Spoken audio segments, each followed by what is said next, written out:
Hello, Thrivers. Heather here.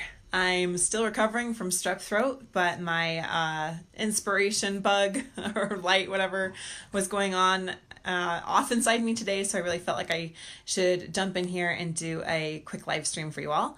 I am going to keep it short though, because my voice is still recovering from having had strep throat. But I wanted to ask you all a question that's been bouncing around inside my brain for a while, and I'd like to hear what your thoughts are. What does the expression let go and let God mean to you in your marriage?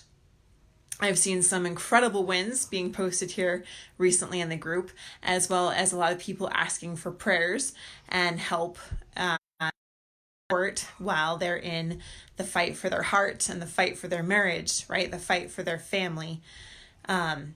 And so what is that idea of letting go and letting God? What does that mean to you? Hey, Mary, thanks for joining me. And I wanted to share with you an experience that I had that was really one of those absolute turning points. I think when we look back on all of our years of life and we look back and there's a few really key experiences or circumstances that happen that we realize were defining moments for us, and that it was a moment where we made a change, where something just clicked inside of us, or we finally broke through maybe some of the resistance or some of the pain that we'd been experiencing. Or maybe it's that moment where we absolutely hit rock bottom, that we realize, wow, I've got to make some changes, or I need to do something different, right? Hey, Gloria, good to see you this morning. Hey, Billy Joe. All right, so I'm actually going to share with you. I'm a little still recovering from being very sick. But 5 years ago, as I was fighting cancer, while I was pregnant with our sixth baby, our little Kiri, she's outside playing. This is me, pregnant and bald. 5 years ago, I had one of those moments of understanding what true surrender is, or in other words, letting go and letting God. And surrender to me became this a powerful word and a powerful principle. It doesn't mean giving up, but it means more like giving in to it has an element of giving up certain things, of giving up control, of giving up the need to make it happen the way I want it to happen, of the need of, trying to force things to be a certain way. And there are going to be challenges and struggles in our lives that we have not foreseen, that we do not plan on, and that we do not want. And they're going to come to us. And in those moments, we have to decide what we're going to do. And in our teaching here at High Thrive Coaching, we teach you to focus on what you want and to get clarity around the vision of what you want. But at the same time, where it gets kind of tricky is we have to focus on what we want, and then we have to let it go.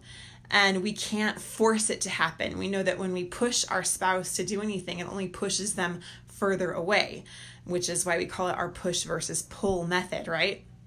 And so when we're trying to force things to happen in our life, it puts us into a state of tension, into a state of anxiety, into a state of willpower and motivation, and just this like trying to power through everything and make it happen the way that we want it to. And when we get into that kind of state, it doesn't put us into a great emotional energy, right? We feel anxious, we feel tense, we feel disappointment and frustration when it's not happening as fast as we want it or how we want it to be, right? And it creates a lot of discord, disharmony, and unhappiness in our lives. And so what we want to have happen instead is to make the shift of letting it go. And when you do actually let go of the need to try to control things or make things happen a certain way, make your spouse come back to you, make them leave the other person, make them change, make them work on the marriage with you. When you're trying to do any of those kind of things, it's only going to backfire. And instead of allowing them to be and creating space so that the things that you want the most have room to come to you. And the way I learned this best, sorry, hey, Gloria, Christina, and Billy Joe, yeah, good morning, was in this moment. And I'm going to read to you it's a poem. So if you don't like poems, oh well. But this was the best way I could express it at the time. And this one I call Safe Shores.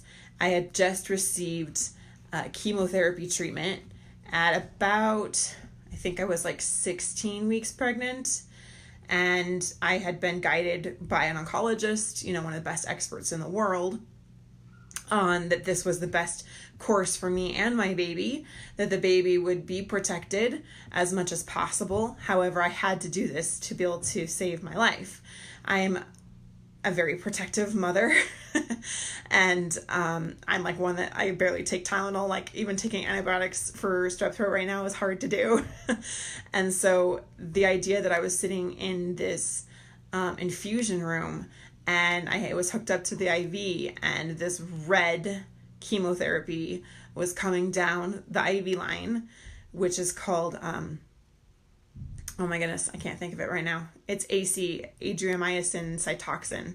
And it comes from the Adriatic Sea, and it's a red element, I can't remember what it is exactly right now, found in the soil of the Adriatic Sea that is very potent for destroying cancer cells, but very, very harmful to good, healthy cells.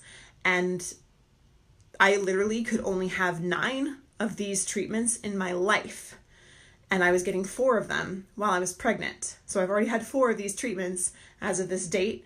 I'm complete cancer remission now, and I hope to never have the other 5. But if I ever had more than 9, it would literally cause my heart to stop. That was how powerful and potent this type of chemotherapy is. And that's how dangerous the situation was for me at that time, fighting cancer while being pregnant. And so I was watching this red. I mean, it's bright red. It looks like bright red blood. It looks like poison coming through the IV line. And these are the thoughts that I shared as I learned how to let go and let God.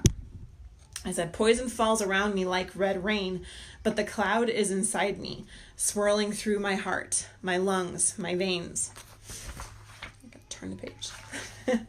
Red in my sweat, my tears, seeping out of my cells, like the silt of the Nile River, dissolving health and disease in its destruction. I feel it pounding through me, a flood I cannot escape. And I'm not alone. No, not alone. If I were the only casualty, how my heart would rejoice. But I am not alone. There is another victim here, one innocent and small and pure. No illness plagues her body, but the poison floods her as well. How do I protect her? There is no umbrella to stave off this rain, no shelter, no warm embrace, no way to soothe her cries, or ears to hear her pain. Red rain fills her veins, combating every growth. A sword over an infant's head. What mother wouldn't step before the blade? But the blade is inside me. I cannot fight it, cannot shield them from it. Helpless before the torrent of toxicity, the biohazard we both have become. I lie here completely helpless to save you. But there is one who is mighty, who can save, who can go beyond the flesh and raise from the grave. It is in him that I must trust, like Miriam sending Moses forth on the water, unsure and afraid, but clinging to a desperate hope, a basket of faith, to save a life, to save a life that the poison longs to take. With her, I sing a pleading song, the rawest begging of my heart. Bear her safely across red waters. She is helpless, and so am I, but you alone can bring her to safe shores.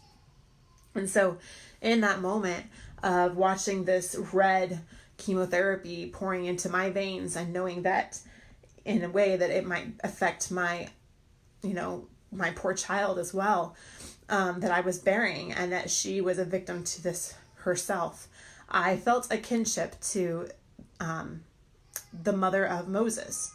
And I'd never really felt that before, but I know you all know the story. But to protect her child, she had to put him onto the Nile River and face uncertainty. I mean, can you imagine putting a child onto a river in a basket? And we know that the Nile River can be very dangerous. There can be crocodiles, there can be swells, waves, whatever, right? Rapids. And I felt like her, like, I can't save this child myself, but there's one who can. And in my belief, in my heart, that's our Heavenly Father, that's God. And so turning it over to him, knowing that he is the one that can help us beyond what we can do for ourselves, and putting my child's life into his hands. And that moment, I learned what, oh my goodness, I'm all kinds of crazy right now. What real surrender was. I knew what I wanted, and I knew that I wanted to protect my child, but I knew it was out of my hands. And so in the deepest part of your heart, there are longings that you have for your family, for your spouse, your husband, your wife, for your children. And while we cling to those and we want those, there's an element of serenity that comes when we release them and we let them go, kind of like putting your child onto the water of the Nile River. And you're going to say, it's out of my hands. I'm letting go of control, and let it be what it is. I'm going to be okay. And I'm going to let this go. I'm going to surrender this and have that incredible sense of peace that comes over you when you finally stop fighting and clinging on so hard to making it happen, and instead allowing it to be what it needs to be, and putting your trust into something, a higher power, whatever you want to call it, that it will be what it needs to be. And so if that helps anyone today, if you've been feeling like you've been really struggling, really fighting against things, really trying to force things to happen, I would encourage you to ask yourself, in what way can I let things go? How can I surrender this so that it can come back to me? And how can I have peace knowing that it's going to be okay either way? Like what Crystal says here, let go and let God means literally stop taking things into my own hands. I can't do this. Only God is able to change my, I can't read the rest of it. Anyway, awesome. So my friends, I know the holidays are coming up, and I know this can be a really stressful, challenging time for you with your spouse, especially when there's tension or things aren't going well. And what I often hear at this time of year from our members here, from our group, from our clients, is I'll just put on a smiling face and just get through it, for the kids. I'll just try to look happy and just try to make it as pleasant as possible and try not to have big blow-ups or big contentious moments.